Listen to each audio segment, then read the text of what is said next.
ದಕ್ಷಿಣ ಕನ್ನಡ ಜಿಲ್ಲಾಡಳಿತ ಮತ್ತು ಕನ್ನಡ ಸಂಸ್ಕೃತಿ ಇಲಾಖೆಯ ಸಹಭಾಗಿತ್ವದಲ್ಲಿ ಸಂತ ಕವಿ ಸರ್ವಜ್ಞ ಜಯಂತಿ ಆಚರಿಸಲಾಯಿತು.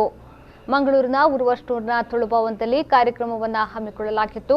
ಕಾರ್ಯಕ್ರಮದಲ್ಲಿ ಮಾತನಾಡಿದ ತುಳು ಸಾಹಿತ್ಯ ಅಕಾಡೆಮಿ ಅಧ್ಯಕ್ಷ ದಯಾನಂದ ಕತ್ತಲ್ ಸರ್ ಅವರು ಮುಂದಿನ ದಿನಗಳಲ್ಲಿ ಸಂತ ಕವಿ ಸರ್ವಜ್ಞ ಅವರ ತತ್ವ ವಿಶ್ವವ್ಯಾಪ್ತಿಯಲ್ಲಿ ಪ್ರಚಾರವಾಗಲಿ ಎಂದು ಶುಭ ಹಾರೈಸಿದರು.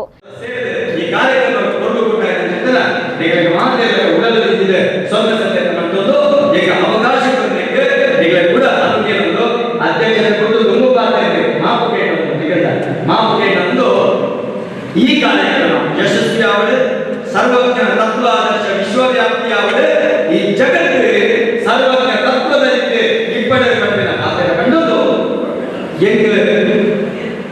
ಜಿಲ್ಲಾ ಹೋಗಿ ಕರ್ನಾಟಕ ರಾಜ್ಯದ ಬಿಜೆಪಿ ಕಾರ್ಯಕ್ಕೆ ಬರಬೇಕು ಮಾಡಿ ಅದನ್ನು ಎದುಕೊಂಡು ಹೆಚ್ಚಿನ ಕಾರ್ಯಕ್ರಮಗಳು ಐದೊಟ್ಟಿಗೆ ಏಕ ಹಾಜರ.